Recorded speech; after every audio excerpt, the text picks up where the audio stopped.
Hello दोस्तों, कैसे हो आप सभी। आशा करती हूँ आप सभी स्वस्थ होंगे। मैं आप सभी का अपने चैनल हिंदी क्लासेस में बहुत बहुत स्वागत करती हूँ। तो आप सभी को पता भाई, हम हिंदी साहित्य की चैप्टर वाइज पीवाईक्यू की सीरीज कर रहे हैं। उसमें भी हम प्रयोगवाद नकेनवाद के पीवाईक्यू करने लग रहे हैं और हर एक क्लास में हम 35 क्वेश्चन करते हैं। ठीक है, तो क्लास को ज़्यादा से ज़्यादा शेयर करें, लाइक करें और कमेंट करना बिल्कुल भी ना भूले भाई। और चैनल को भी सब्सक्राइब जरूर से जरूर करें। तो आज ही क्लास का क्वेश्चन रहेगा पहला, इनमें से कौन सी सुमेलित नहीं है। यानी 4 रचनाएं नीचे दे रखे हैं और उनके रचनाकार दे रखे हैं, उनमें से ये बताना कौन सी रचना और रचनाकार सुमेलित नहीं है। ठीक है, मुक्ति मार्ग भारत भूषण अग्रवाल की बिल्कुल ठीक है भाई।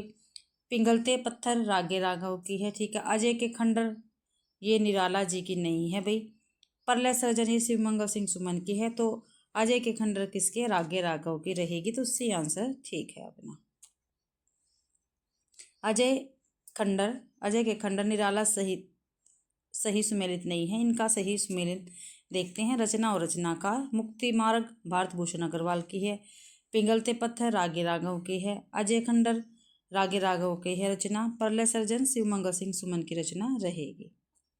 अगला क्वेश्चन है, जमीन पक रही है काव्य संकलन के रचनाकार कौन है। तो जमीन पक रही है, इस काव्य संकलन के रचनाकार केदारनाथ सिंह रहेंगे। कौन रहेंगे, केदारनाथ सिंह रहेंगे। जमीन पक रही है, ये आपको ध्यान रखना है। सी आंसर ठीक है। जमीन पक रही है काव्य संकलन के रचनाकार केदारनाथ सिंह है। इनकी अन्य काव्य कृतियां हैं अभी बिल्कुल अभी, यहाँ से देखो, अकाल में सारस, उत्तर कबीर और अन्य कविताएं, बाग लंबी कविता है इनकी, तालस्ताय और साइकिल काफ़ी महत्वपूर्ण रचनाएं हैं भाई इनकी। ये आदि सर्वेश्वर दयाल सक्सेना की काव्य कृतियाँ देखते हैं। काठ की घंटिया, बांस का पुल, एक सुनी नाव, गर्म हवाएं, कुआनो नदी, जंगल का दर्द, खूंटियों पर टंगे लोग आदि, ये सर्वेश्वर दयाल सक्सेना की रचनाएं हैं भी, यहाँ से लेकर यहाँ तक। ठीक है, और केदारनाथ सिंह की रचनाएं कौन कौन सी थी, अभी बिल्कुल अभी, यहाँ से देखो, अकाल में सारस, उत्तर कबीर और अन्य कविताएं, बाग ये लंबी कविता इनकी, और तालस्ताई और साइकिल ये सभी केदारनाथ सिंह की रचनाएं हैं। काठ की घंटी सर्वेश्वर दयाल सक्सेना की, बांस का पुल, एक सुनी नाव, गर्म हवाएं, कुआनो नदी, जंगल का दर्द, खूंटियों पर टंगे लोग, ये सभी सर्वेश्वर दयाल सक्सेना की रचनाएं हैं। सुदामा पांडे धूमिल की काव्य कृतियाँ देख लेते हैं। संसद से सड़क तक, कल सुनना मुझे, सुदामा पांडे का प्रजातंत्र, ये सुदामा पांडे धूमिल की रचनाएं हैं आदि। रघुवीर साहई की काव्य कृतियाँ देख लेते हैं। सीढ़ियों पर धूप में, आत्महत्या के विरुद्ध, हंसो हंसो जल्दी हंसो, लोग भूल गए हैं, कुछ पत्ते कुछ चिट्ठियाँ, एक समय था आदि भी। अगला क्वेश्चन है, इनमें से एक काव्य संग्रह अज्ञे का नहीं है। ठीक है, तो अज्ञे का इनमें से कौन सा काव्य संग्रह नहीं है, ये हमें बताना है। तो ठीक है, तो भाई आंगन के पार द्वार इनका है। धरती इनका नहीं है। ऐसा कोई घर आपने देखा, ये भी अज्ञे का है। सदा नीरा ये भी अज्ञे का ही काव्य संग्रह है। ठीक है, तो धरती किसका, ये त्रिलोचन का काव्य संग्रह रहेगा। त्रिलोचन का काव्य संग्रह है धरती। आगे देखते हैं, व्याख्या में देख लेंगे भाई। बी आंसर बिल्कुल ठीक है। दिए गए काव्य संग्रह में धरती अज्ञे का नहीं बल्कि त्रिलोचन की कृति है। त्रिलोचन के अन्य काव्य है चेती, मैं उज्जैन पद का कवि हूँ, अमोला आदि त्रिलोचन की काव्य रचनाएं हैं। जबकि आंगन के पार द्वार, ऐसा कोई घर आपने देखा है, सदा निरा आदि अज्ञे की रचनाएं रहेंगी। अगला क्वेश्चन है, इनमें से कौन सी कृति अज्ञे की है। ठीक है, इनमें से भाई कौन सी कृति अज्ञे की है, ये हमें बताना है। तो संसद से सड़क तक, मछली घर, हरी घास पर सनभर, साय में धूप, तो हरी घास पर सनभर अज्ञे जी की काव्य कृति रहेगी। कविता दे रखी हैं और कवि दे रखे हैं। संसद से सड़क तक सुदामा पांडे धूमिल की रचना है। मछली घर विजय देवनारायण शाही की रचना है। हरी घास पर सनभर सच्चिदानंद हीरानंद वात्स्यायन अज्ञे जी की है। साय में धूप दुष्यंत कुमार की रचना रहेगी और काफी महत्वपूर्ण है चारों की चारों रचनाएं भाई। संशय की एक रात किस कवि की रचना है। तो संशय की एक रात किस कवि की कृति है, काफी महत्वपूर्ण रचना है भाई ये। तो नरेश मेहता की ये रचना रहेगी, संशय की एक रात। और कई बार पेपर में पूछा गया क्वेश्चन है। आंसर से बिल्कुल ठीक है। संशय की एक रात राम कथा पर आधारित नरेश मेहता की कृति है। चैत्या, प्रवाद पर्व, अरण्या नरेश मेहता की अन्य काव्य कृतियाँ हैं। अरण्या के लिए नरेश मेहता को वर्ष 1988 ईस्वी का साहित्य अकादमी सम्मान प्राप्त हुआ। नरेश मेहता को उनकी संपूर्ण रचना क्रम के लिए वर्ष 1992 का ज्ञानपीठ पुरस्कार प्राप्त हुआ। भाई तीसरा सप्तक कब प्रकाशित हुआ? तो कब प्रकाशित हुआ था मैंने आपको बताया है कैसे हमको इसको याद करना है। 343 में हम 8 जोड़ लेंगे, दूसरा आ जाएगा, फिर 8 जोड़ लेंगे, इसके बाद फिर तीसरा आ जाएगा, फिर उसके बाद हम 20 इसमें जोड़ लेंगे तो हमारा चौथा आ जाएगा। तो भाई 1959 ईस्वी तीसरा सप्तक। चारों सप्तकों का प्रकाशन अज्ञे के संपादक कतम में हुआ। इनका विवरण इस प्रकार है। तार सप्तक 1943 में, दूसरा सप्तक 1951 में, तीसरा सप्तक 1959 में और चौथा सप्तक 1979 में भी इनका रचना काल रहेगा। प्रयोगवाद के प्रवर्तक के अनुसार प्रयोगवादी काव्य का सबसे मुख्य तत्व क्या होना चाहिए? एक प्रयोगवाद के जो प्रवर्तक है इनके अनुसार पूछा गया है प्रयोगवाद काव्य का सबसे मुख्य तत्व क्या होना चाहिए। सबसे मुख्य तत्व पूछा है तो मात्रिक छंदों के बजाय वर्ण वृत्तों का प्रयोग नहीं भाई, भौतिकता की अपेक्षा भावुकता की प्रतिष्ठा नहीं, नई नई राहों का अन्वेषण, ये बिल्कुल ठीक है, सी आंसर ठीक रहेगा। और काव्य की पूर्व परंपरा का संपूर्ण निषेध भी नहीं है। तो इसमें मुख्य तत्व पूछा है तो मुख्य तत्व सी बिल्कुल ठीक है, नई नई राहों का अन्वेषण, सी आंसर ठीक है। प्रयोगवाद के प्रवर्तक अज्ञे के अनुसार प्रयोगवादी काव्य का सबसे प्रमुख तत्व है नई नई राहों का अन्वेषण करना। प्रयोगवाद का प्रारंभ सन 1943 ईस्वी में अज्ञे द्वारा संपादित तार सप्तक के प्रकाशन से माना जाता है। तार सप्तक में नई नई विचारधाराओं के 7 प्रमुख कवियों की रचना प्रकाशित होती थी। आगे देखते हैं अगला क्वेश्चन। एक मिनट भाई,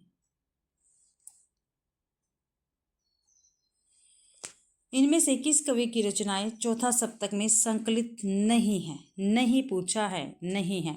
तो राजकुमार कुंभज की भी है, स्वदेश भारती की भी है, नंद किशोर आचार्य की भी है, लेकिन शमशेर बहादुर सिंह की चौथे सप्तक में संकलित रचनाएं नहीं है, बल्कि दूसरे में है। इनके दूसरे सप्तक के कवि है शमशेर बहादुर सिंह भाई। तो सी आंसर बिल्कुल ठीक है, शमशेर बहादुर सिंह की रचनाएं चौथा सप्तक में संकलित नहीं है। शमशेर बहादुर सिंह दूसरे सप्तक जो 1951 में प्रकाशित हुआ उसके कवि हैं। इनकी प्रमुख कविताएं हैं, कुछ कविताएं चुका भी हूँ नहीं मैं, इतने अपने पास आदि।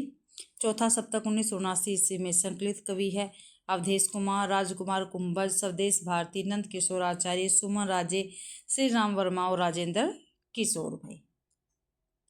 अगला क्वेश्चन है, इनमें तार सप्तक से संबंधित कौन सा कथन सही नहीं है? नहीं पूछा है, सही नहीं है। तार सप्तक से पूछा, तार सप्तक से। तीसरा सप्तक का प्रकाशन 1959 में हुआ, बिल्कुल ठीक है। चौथा सप्तक सन 1979 में प्रकाशित हुआ, बिल्कुल हुआ भाई। सुकुंत माथुर की रचनाएं तीसरे सप्तक में, बिल्कुल सप्तक के कवि, बिल्कुल ठीक है। तो भाई सही नहीं है ये पूछा है, तो कौन सा नहीं है? सी नहीं है। शकुंतला माथुर की रचनाएं तीसरे सप्तक में संकलित है, कथन गलत है क्योंकि ये दूसरे सप्तक की कवित्री है। सॉरी भाई, दूसरे सप्तक से संबंधित तथ्य है। तार सप्तक की स्थापना 1943 ईस्वी में अज्ञे ने किया था। दूसरा सप्तक 1951 में, तीसरा सप्तक 1959 में तथा चौथा सप्तक 1979 में अज्ञे द्वारा संपादित किया गया है। तार सप्तकों में 7 कवियों के काव्य का संग्रह है। अज्ञे ने तार सप्तक की भूमिका में प्रयोगवादी कवियों को राहों का अन्वेषी कहा है। अगला क्वेश्चन है, हिंदी कविता में फैंटेसी का मुख्य प्रयोक्ता कौन है? तो कौन है भाई? मुक्तिबोध जी हैं फैंटेसी के मुख्य प्रयोक्ता। डी आंसर ठीक रहेगा। व्याख्या देखते हैं, हिंदी कविता में फैंटेसी के मुख्य प्रयोक्ता मुक्तिबोध है। मुक्तिबोध को गहन अनुभूति और तीव्र इंद्रियों का कवि कहा जाता है, ध्यान रखना है। जो मुक्तिबोध है इनको गहन अनुभूति और तीव्र इंद्रियों का कवि कहा गया है भाई। मुक्तिबोध के अनुसार फैंटेसी की परिभाषा है, फैंटेसी के अंतर्गत भाव पक्ष प्रधान और विभाव पक्ष गौण और प्रच्छन्न तो होता ही है, साथ ही यह भाव पक्ष कल्पना को उत्तेजित करके बिंबों की रचना करते हुए एक ऐसा मृत विधान उपस्थित करता है कि जिस विधान में उस विधान ही के नियम होते हैं। अगला क्वेश्चन है, इनमें से कौन प्रपद्यवाद से संबंधित नहीं है? ठीक है, और कौन कौन है भाई? नलिनी विलोचन शर्मा है, बिल्कुल ठीक है भाई। प्रयाग नारायण त्रिपाठी नहीं है भाई। नरेश है, बिल्कुल ठीक है, केसरी कुमार जी है। तो ये 3 प्रपद्यवाद से संबंधित कवि है, लेकिन जो बी में है प्रयाग नारायण त्रिपाठी, ये प्रपद्यवाद से संबंधित कवि नहीं है। व्याख्या में देख लेते हैं, बी आंसर ठीक है। प्रयाग नारायण त्रिपाठी प्रपद्यवाद से संबंधित नहीं है, बल्कि प्रयाग नारायण त्रिपाठी का संबंध तीसरे तार सप्तक से है। इसका प्रकाशन 1959 ईस्वी है। प्रपद्यवाद को नकेनवाद के नाम से भी जाना जाता है। आगे देखते हैं भाई, प्रपद्यवाद का प्रवर्तन नलिन विलोचन शर्मा ने सन 1956 ईस्वी में प्रकाशित नकेन के प्रपद्य संकलन से किया। नकेन का तात्पर्य नलिन विलोचन शर्मा, केसरी कुमार, नरेश के प्रथम अक्षरों को आधार मानकर नकेन बनता है। आगे है, इनमें से दूसरा सप्तक में संकलित कवि है। तो कौन से कवि है भाई दूसरे सप्तक में संकलित कवि? इनमें से रघुवीर सहाय, केदारनाथ सिंह, सर्वेश्वर दयाल सक्सेना, नेमी चंद्र जैन है। तो रघुवीर सहाय है भाई दूसरे सप्तक में संकलित कवि। ये आंसर अपना ठीक रहेगा। रघुवीर सहाय दूसरे सप्तक में संकलित कवि है। दूसरे सप्तक का प्रकाशन 1951 में हुआ। इसमें संकलित कवि इस प्रकार है: शमशेर बहादुर सिंह, भवानी प्रसाद मिश्र, सुकंत माथुर, हरिनारायण घनश्याम, व्यास, नरेश मेहता, धर्मवीर भारती और रघुवीर सहाय। अगला क्वेश्चन, निम्नलिखित युग्मों में से एक युग्म सम्मिलित नहीं है। ठीक है, 4 दे रखे हैं भाई नीचे युग्म, ठीक है, यानी रचनाएं दे रखे हैं और उनके रचनाकार दे रखे हैं। इनमें से ये बताना कौन सा गलत है। गीत फरोश भवानी प्रसाद मिश्र के, बिल्कुल ठीक है। चांद का मुटेड़ा गजानंद माधव मुक्तिबोध की रचना, बिल्कुल ठीक है। धूप के दान गिरजा कुमार माथुर का है। टूटने का सुख अज्ञे का नहीं है भाई। तो अपना डी आंसर ठीक रहेगा, क्योंकि यही सुमेलित नहीं है। D answer. रचना और रचनाकार देख लेते हैं। टूटने का सुख भवानी प्रसाद मिश्र की रचना है। गीत फरोश भी भवानी प्रसाद मिश्र का। चांद का मुटेड़ा गजानंद माधव मुक्तिबोध की रचना रहेगी। धूप के दान गिरजा कुमार माथुर की रचना रहेगी। अगला क्वेश्चन है, मुक्तिबोध की प्रसिद्ध कीर्ति चांद का मुटेड़ा है की भूमिका एक विलक्षण प्रतिभा शीर्षक से किसने लिखी है? क्या भी मुक्तिबोध की प्रसिद्ध कीर्ति है चांद का मुटेड़ा है, इसकी भूमिका एक विलक्षण प्रतिभा, ठीक है, शीर्षक से किसने लिखी है? एक विलक्षण प्रतिभा। तो किसने लिखी है? शमशेर बहादुर सिंह ने लिखी है। बी आंसर बिल्कुल ठीक रहेगा। मुक्तिबोध की प्रसिद्ध कृति चांद का मुटेड़ा है की भूमिका एक विलक्षण प्रतिभा शीर्षक से शमशेर बहादुर सिंह ने लिखी है। शमशेर बहादुर सिंह दूसरे सप्तक के कवि है, जो 1951 में प्रकाशित हुआ था भाई। अगला क्वेश्चन है, किस कविता में सर्जन संबंधी चिंतन है? ठीक है, ऐसी कौन सी कविता जिसमें सर्जन संबंधी चिंतन है भाई? तो सौंदर्य बोध, ब्रह्मराक्षस, असाध्य वीणा, मोचीराम और आत्मजयी। तो असाध्य वीणा में सर्जन संबंधी चिंतन है। सी आंसर बिल्कुल ठीक रहेगा। असाध्य वीणा कविता में सर्जन संबंधी चिंतन है। असाध्य वीणा एक लंबी कविता है, इसके रचयिता आज्ञे है, जबकि ब्रह्म राक्षस कविता मुक्तिबोध की एवं मोचीराम कविता सुदामा पांडे धूमिल की है। ब्रह्म राक्षस किसकी है? मुक्तिबोध की। और मोचीराम किसकी है? धूमिल की रचना रहेगी। आत्मजयी कविता कुंवर नारायण की है, जिसमें मृत्यु संबंधी शाश्वत समस्या कठोपनिषेध का माध्यम बनाकर प्रस्तुत की गई है आत्मजयी में भी। आगे क्वेश्चन देखते हैं, किस वर्ग के सभी कवि किसी न किसी सप्तक के कवि हैं? ठीक है भाई, इनमें से एक ऐसा बताना है ऑप्शन जिसमें सभी सप्तक किसी न किसी सप्तक से मिलते जुलते कवि हैं। मुक्तिबोध गिरजा कुमार माथुर, केदारनाथ अग्रवाल, रामविलास शर्मा, सप्तक के पूछे हैं। रामविलास शर्मा, नरेश मेहता, मदन वात्स्यायन, शमशेर बहादुर सिंह, भवानी प्रसाद मिश्र, जगदीश चतुर्वेदी, कुंवर नारायण, धर्मवीर भारती, नागार्जुन। देखो, नागार्जुन किसी भी से संबंधित नहीं है, ना जगदीश माथुर, ठीक है, और केदारनाथ अग्रवाल भी नहीं है। तो बी आंसर अपना ठीक रहेगा। बी आंसर ठीक है। रामविलास शर्मा, नरेश मेहता, मदन वात्स्यायन इस वर्ग के सभी कवि किसी न किसी सप्तक के कवि है। प्रयोगवाद का प्रारंभ 1943 ईस्वी में सच्चिदानंद हीरानंद वात्स्यायन आज्ञे के संपादक कथों में प्रकाशित तार सप्तक से माना जाता है। तार सप्तक में 7 कवि संग्रहित है। आज्ञे के संपादक कथों में कुल 4 सप्तक प्रकाशित हुए। रामविलास शर्मा तार सप्तक के कवि हैं, जबकि नरेश मेहता और मदन वात्स्यायन क्रम से दूसरे और तीसरे सप्तक के कवि रहेंगे। यह द्वीप यह दीप अकेला के माध्यम से कवि कहना चाहता है। तो कवि क्या कहना चाहता है यह दीप अकेला के माध्यम से? तो कवि क्या कहना चाहता है? भी समाज हमेशा ही व्यक्ति का विरोधी होता नहीं। व्यक्ति को समाज से अनुकूल बने रहकर जीना चाहिए। नहीं, उत्साह और अपमान व्यक्ति को झुका देते हैं। नहीं, व्यक्ति निराश होकर समाज के पास ही जाता। नहीं, व्यक्ति विशिष्ट बने रहकर ही समाज के लिए कुछ कर सकता है। ये बिल्कुल ठीक है भाई, ये क्या है? बिल्कुल ठीक रहेगा, ये आंसर ठीक है। ये आंसर ठीक है। यह दीप अकेला के माध्यम से कवि कहना चाहता है कि व्यक्ति विशिष्ट बने रहकर ही समाज के लिए कुछ कर सकता है। यह दीप अकेला कविता प्रयोगवाद के प्रमुख कवि अज्ञे द्वारा रचित है। यह कविता अज्ञे के व्यक्तिवाद में समाज या समूह को शामिल करती प्रतीत होती है। अज्ञे की चर्चित कविताएं हैं असाध्य वीणा, कलगी बाजरे की, सांप, नदी के दीप, हरी घास पर सनबर, जितना तुम्हारा सच आदि। असाध्य वीणा एक लंबी कविता, काफी महत्वपूर्ण कविता भी असाध्य वीणा भी। अज्ञे को उनकी कविता संग्रह आंगन के पार द्वार पर साहित्य अकादमी पुरस्कार मिला था भाई।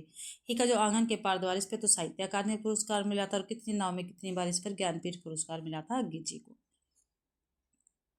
अगला क्वेश्चन है, किस कविता में शहरी जीवन पद्धति के दंभ पर कटाक्ष किया गया है? ठीक है, इनमें से ऐसी कौन सी कविता है जिसमें शहरी जीवन पद्धति के दंभ पर कटाक्ष किया गया है? तो हरी घास पर सनबर कविता अज्ञे जी की है। सभी अज्ञे जी की ही कविताएं हैं ये। हरी घास पर सनबर कविता में शहरी जीवन पद्धति के दंभ पर कटाक्ष किया गया है। हरी घास पर सनबर कविता प्रयोगवाद तथा नई कविता के सलाहकार पुरुष कहे जाने वाले अज्ञे द्वारा रचित है। अज्ञे के काव्य संग्रह इस प्रकार है: भगंदूत, चिंता, इतेलम, हरी घास पर सनबर, बावरा हेरी, पूर्वा, सुनहले सवाल, सागर मुद्रा आदि। अज्ञे अस्तित्ववाद में विश्वास रखने वाले कवि है। आगे देखते हैं क्वेश्चन। अंधेरे में कविता में प्रतीक के रूप में डैश नहीं है। ठीक है, जो अंधेरे में कविता है गजानन माधव मुक्ति बोध की, इसमें प्रतीक के रूप में क्या नहीं है ये बताना हमने। रफ्तार लोक स्नातक पुरुष बिल्कुल है, अरुण कमल भी है, बरगद भी है, शिशु भी है, लेकिन तालाब नहीं है भाई। इसमें प्रतीक के रूप में तालाब नहीं आया है, तो डी आंसर अपना ठीक रहेगा, क्योंकि नहीं पूछा था इसमें। अंधेरे में कविता में प्रतीक के रूप में तालाब नहीं है, जबकि रत्नालोक स्नातक पुरुष, अरुण कमल, बरगद, शिशु प्रतीक के रूप में विद्यमान है। अंधेरे कविता के रचनाकार मुक्ति बोध है। इनकी दो काव्य कृतियां हैं, चांद का मुंह टेढ़ा और भूरी भूरी खाकदोल। कविता अंधेरे में ब्रह्म राक्षस भूल गलती। मुक्ति बोध ने अंधेरे में कविता की रचना फैंटेसी में की। अंधेरे में कविता का पहला प्रकाशन कल्पना पत्रिका में 1964 ईस्वी में आशंका के दीप अंधेरे में से हुआ भाई। अगला क्वेश्चन है, कवि मुक्ति बोध के लिए अस्मिता की खोज व्यक्ति की खोज नहीं बल्कि अभिव्यक्ति की खोज है, यह कथन किसका है? तो ये नामवर सिंह का कथन रहेगा भाई। कवि मुक्ति बोध के लिए अस्मिता की खोज व्यक्ति की खोज नहीं बल्कि अभिव्यक्ति की खोज है, यह कथन भाई नामवर सिंह का, और काफी बार पेपर में पूछा गया है। आंसर ये बिल्कुल ठीक है। कवि मुक्ति बोध के लिए अस्मिता की खोज व्यक्ति की खोज नहीं बल्कि अभिव्यक्ति की खोज है, यह कथन समीक्षक नामवर सिंह का है। रामविलास शर्मा ने मुक्ति बोध के अंधेरे में कविता को अपराध भावना का अनुसंधान कहा है। ठीक है, तो अंधेरे में जो कविता है इसको अपराध भावना का अनुसंधान किसने कहा? तो रामविलास शर्मा ने कहा है। शमशेर बहादुर सिंह ने अंधेरे में के विषय में कहा है, यह कविता देश के आधुनिक जन इतिहास का स्वतंत्र पूर्व और पश्चात एक दहकता इस्पाती दस्तावेज है। ठीक है, दहकता इस्पाती दस्तावेज किसने कहा अंधेरे में कविता को? शमशेर बहादुर सिंह ने कहा है भाई। इसमें अजब और अद्भुत रूप से व्यक्ति और जन का एकीकरण है। आगे है, अज्ञे के संपादक में कितने सप्तकों का प्रकाशन हुआ? तो कितने का हुआ था? 1, 3, 2, 4, 5। तो 4 सप्तकों का प्रकाशन हुआ था भाई। अज्ञे के संपादन में 4 सप्तकों का प्रकाशन हुआ। प्रयोगवाद का आरंभ 1943 ईस्वी में 4 सप्तक के प्रकाशन से माना जाता है। अज्ञे द्वारा संपादित सप्तक एवं उसके कवि। 4 सप्तक 1943 ईस्वी।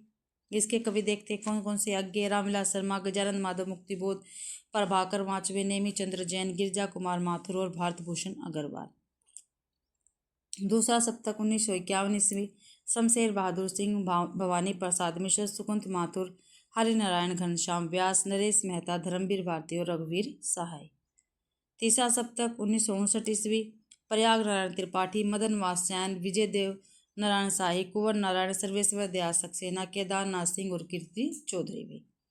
आगे है चौथा सप्तक 1979 अवधेश कुमार, राजकुमार कुंभन, स्वदेश भारती नंद किशोर आचार्य, सुमन राजे, श्री राम वर्मा और राजेंद्र किशोर, ये चौथे सप्तक के कवि है। तो देखो चारों के चारों सप्तक यहाँ पे हमने देख लिए हैं, उनका प्रकाशन वर्ष देख लिया है और उनसे संबंधित कवि हमने देख लिए हैं। और कवि हमेशा ही सप्तक में से पूछे जाते हैं कौन सा कवि कौन से सप्तक से संबंधित है, तो प्लीज़ आप इनको अच्छी प्रकार से कर लेना। अगला क्वेश्चन है भाई, प्रयोगवाद काव्य के संदर्भ में इनमें से कौन सा कथन असत्य है। ठीक है, जो प्रयोगवाद है भाई इसके काव्य के संदर्भ में हमें बताना कौन सा कथन क्या है असत्य है, यानी कौन सा इनमें से गलत है भाई। तो देखते हैं कौन सा गलत है। प्रयोगवाद ने बड़ी बड़ी घटनाओं, बड़े बड़े व्यक्तियों और बड़े बड़े जीवन प्रसंगों के विशाल फलक पर इतिवृत्तात्मक काव्य का निर्माण किया। नहीं भाई, यही क्या है, गलत है, यही गलत है, असत्य यही है। आगे फिर भी देख लेते हैं। प्रयोगवादी कवि भावुकता के स्थान पर ठोस बौद्धिकता को स्वीकार करती है, बिल्कुल ठीक है भाई। प्रयोगवादी कविता में मध्यवर्गीय व्यक्ति जीवन की समस्त जड़ता, कुंठा, अनास्था, पराजय और मानसिक संघर्ष के सत्य की अभिव्यक्ति है, बिल्कुल ठीक है ये भी। प्रयोगवाद नामून व्यक्तियों के लिए रूढ़ हो गया जो तार सप्तक के माध्यम से सन 1943 में प्रकाशन जगत में आए भी, ये भी ठीक है। तो ए ऑप्शन अपना गलत रहेगा और इसमें गलत ही पूछा, आंसर ए बिल्कुल ठीक है। प्रयोगवादी काव्य के संदर्भ में प्रयोगवाद में बड़ी बड़ी घटनाएं, बड़े बड़े व्यक्ति और बड़े बड़े जीवन प्रसंगों की विशाल फलक पर इतिवृत्तात्मक काव्य का निर्माण किया गया। नहीं, यह कथन असत्य है। प्रयोगवादी कवि भावुकता के स्थान पर ठोस बौद्धिकता को स्वीकारते हैं। और इतिवृत्तात्मक काव्य की विशेषता किसमें थी, ये मुझे आप कमेंट बॉक्स में बताना। प्रयोगवादी कविता में मध्यवर्गीय व्यक्ति जीवन की समस्त जड़ता, कुंठा, अनास्था, पराजय और मानसिक संघर्ष के सत्य की व्यक्ति है। प्रयोगवाद नाम उन कविताओं के लिए रूढ़ हो गया जो तार सप्तक के माध्यम से सन 1943 में प्रकाशन जगत में आई। प्रयोगवादी काव्य के संदर्भ में ये सभी कथन सत्य है। इतिवृत्तात्मक द्विवेदी युगीन साहित्य की विशेषता, लो भाई आंसर आपका यहीं पर आ गया है। रामविलास शर्मा किस विचारधारा के लेखक है। जो रामविलास शर्मा है ये किस विचारधारा के लेखक है भाई, ये हमें बताना है।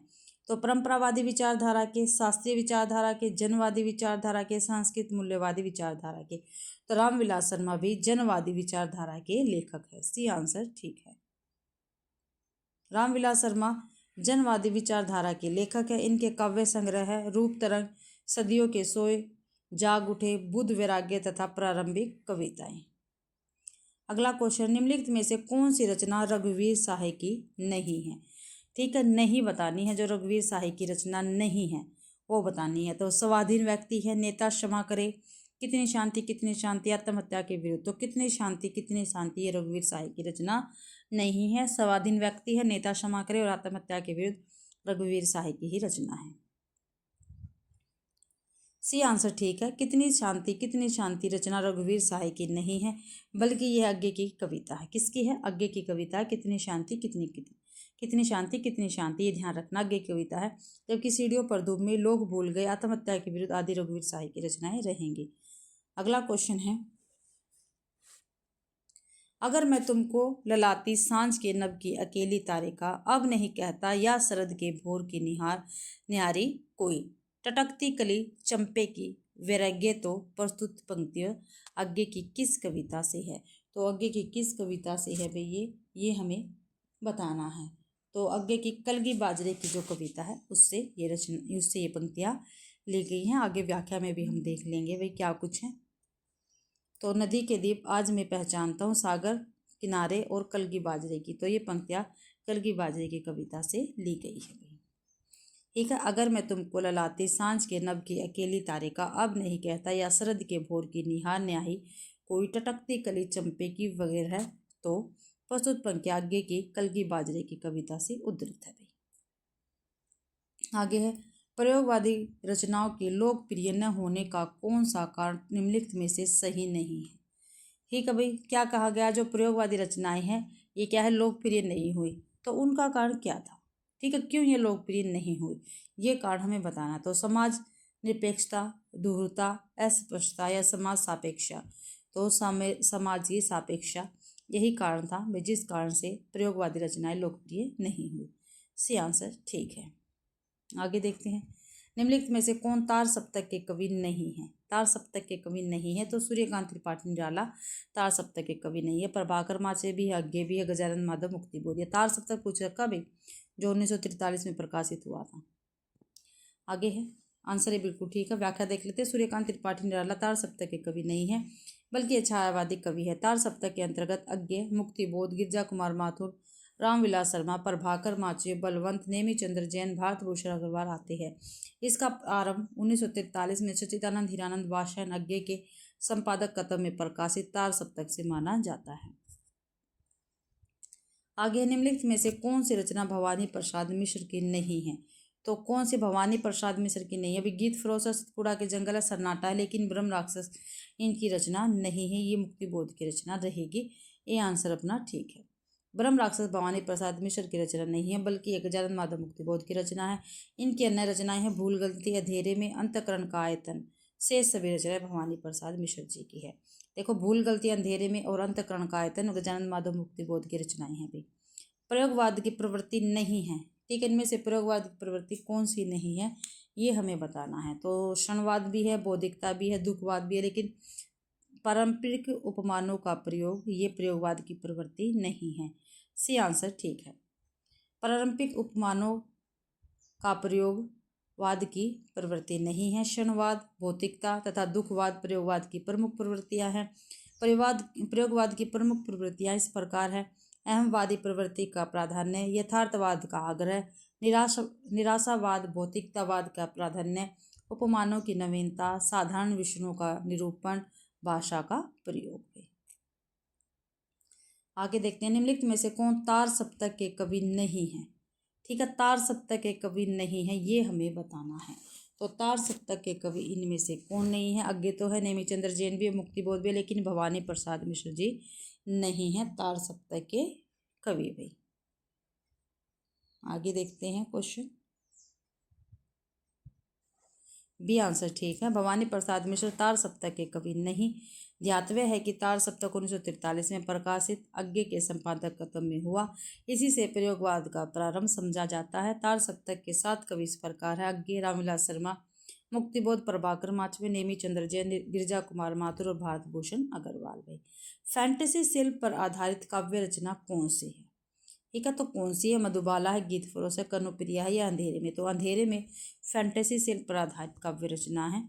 ठीक है, और ये मुक्तिबोध की रचना है भाई। जी आंसर ठीक है। फैंटेसी शिल्प पर आधारित काव्य रचना अंधेरे में है। अंधेरे में के रचनाकार मुक्तिबोध है। मुक्तिबोध के अनुसार ज्ञान गर्भ फैंटेसी द्वारा सार रूप में जीवन की पुनर्रचना करता है भाई। मुक्तिबोध की 2 काव्य कृतियां हैं, चांद का मुंह टेढ़ा है, भूरी भूरी खाक धूल कविताएं, अंधेरे में, ब्रह्म राक्षस, अंतःकरण का आयतन, भूल गलती आदि हुई। किन कविताओं को राहों के अन्वेषी कहा गया है। ठीक है, सॉरी, किन कवियों को राहों के अन्वेषी कवि कहा गया है। तार सप्तक के कवियों को प्रथम तार सप्तक के, दूसरे तार सप्तक के, तीसरे के, चौथे के भाई। देखो, प्रथम तार सप्तक नहीं, ओनली तार सप्तक। तार सप्तक के कवियों को राहों के अन्वेषी कहा गया। और किसने कहा है, अज्ञे जी ने ही कहा है भैया। ये आंसर बिल्कुल ठीक है। राहों के अन्वेषी तार सप्तक के कवियों को कहा गया है। तार सप्तक का प्रकाशन अज्ञे ने 1943 ईस्वी में किया था। तार सप्तक के अंतर्गत आने वाले कवि है अज्ञे, रामविलास शर्मा, गजानन माधव मुक्तिबोध, प्रभाकर वाचवे यानी बलवंत, नेमी चंद्र जैन, गिरजा कुमार माथुर, भारत भूषण अग्रवाल। नोट, दिया गया प्रश्न त्रुटिपूर्ण है। आयोग ने इसका उत्तर सी माना है। सी क्यों माना भाई, सी नहीं माना जाएगा, पहले में ही कहा गया था भाई। तीसरा सप्तक में कौन कवि शामिल नहीं है। तो कौन नहीं है भी तीसरे सप्तक में, कुंवर नारायण है, केदारनाथ सिंह है, सुरेश्वर दयाल सक्सेना, लेकिन मुक्तिबोध नहीं है। ये भाई तार सप्तक के कवि हैं। ठीक है। तार से मुक्ति बोतार सप्तक 1943 के कवि हैं। तीसरे सप्तक 1959 में शाबिल कवि है।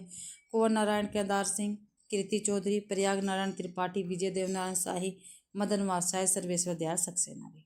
अगला क्वेश्चन है, प्रयोगवाद का आरंभ कब से माना जाता है? तो 1943 से माना जाता है प्रयोगवाद का आरंभ भी।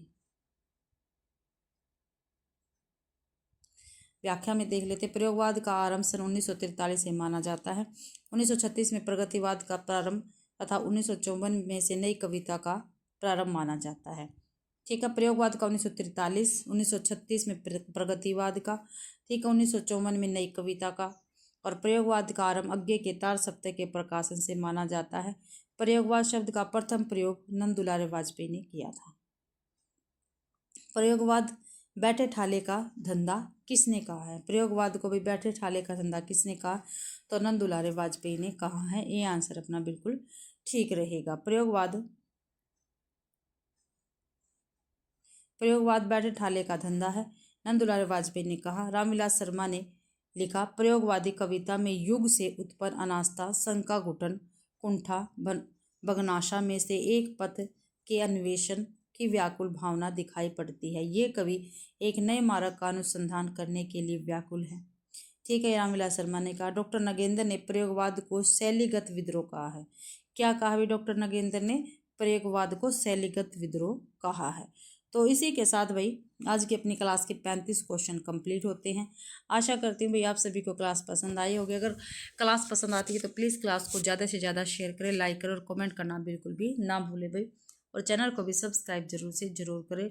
और आपको क्लास का PDF मेरे टेलीग्राम चैनल पर मिल जाएगा, तो आप उसको भी ज्वाइन जरूर करें। आप सभी का क्लास देखने के लिए बहुत बहुत